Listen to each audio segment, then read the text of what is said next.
King's Dilemma. So this board game is kind of a cross between an overly complicated choose your own adventure fantasy story and a sleek cutthroat game of Game of Thrones themed political poker.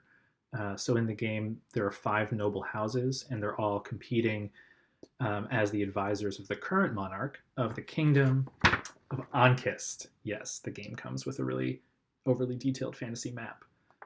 So how do the advisors work? Well, they're trying to help balance the various budgets of the kingdom. These are the feudal resources of military strength, money, the people's morale, wheat, and knowledge. And all these resources hang in the balance, and you don't kind of want this balance meter to get too high or too low. And how do we manage this? Well, we will be drawing from a deck of dilemmas. Yes, the King's Dilemmas. So in these sealed envelopes are dilemma cards that will force us to make tough choices. For example, this card is blah, blah, blah. Some vandals have beheaded a religious statue, and a sculptor wants to replace it. Thing is, his fee is really expensive. So we're going to have to decide, do we vote aye and spend the kingdom's money, or do we vote nay and suffer the consequences to morale that may ensue?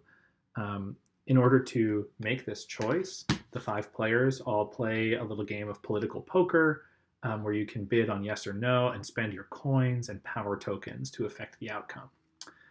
Some of the choices, such as this one, have long-term consequences as well. So if you were the driving force behind a decision and that decision has a long-term consequence, we're going to put a sticker on the game board, and that sticker is going to be signed with your name, and everybody's going to remember that you were the one who decided to cheap out on that religious statue in future games. That's just the beginning of the long-term consequences, because the game also comes with a deck of about 70 of these envelopes, and sometimes when you make a choice, that means you're going to open envelope A or envelope B and shuffle more dilemmas into the deck. So in every game of the King's Dilemma, you're going to see some of these cards and not others, which is very exciting. So the goal of the game, right? You're trying to help the king, and you want the kingdom to prosper, right? Not exactly. So each of the houses, we'll be picking 5 of 12, only cares about its own prestige. The prestige is like the sort of points that you get at the end of the game. There's kind of like a good guy flavor and a bad guy flavor. But you might want to score these points even if it means letting corruption go unpunished or sending the kingdom off to war. The last thing that I want to mention is that the game isn't just a week in the life of a king simulator. All these long-term choices, the stickers, the envelopes, it all leads up to a dramatic ending. And when we reach the ending, I have no idea. The game just has big blank spaces in the rulebook with rules for how the ending's going to work.